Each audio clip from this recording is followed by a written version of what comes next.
లేదు, నాలెడ్జ్ లేదు, ఏమీ లేదు. అసలు ఆయనకి ఏం తెలియదు కూడా. ఫస్ట్ అసలు ఆయనకు సీఎం అర్హత లేనే లేదు మొత్తానికి. ఆయన వార్డు మెంబర్ అర్హత కూడా లేదు ఆయనకు.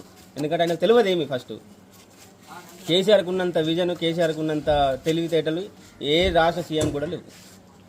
ఆయన అడుగుదాడులు నడిచిన బాలకృష్ణ కూడా అవే తెలివితేటలు ఉన్నాయి. ఆయన ఉద్యమకారుడు, అన్ని విషయాలు తెలుసు. అయినా కేసీఆర్ ఉన్నంత లేదు ఇప్పుడు. అసలు ఏమీ లేదు.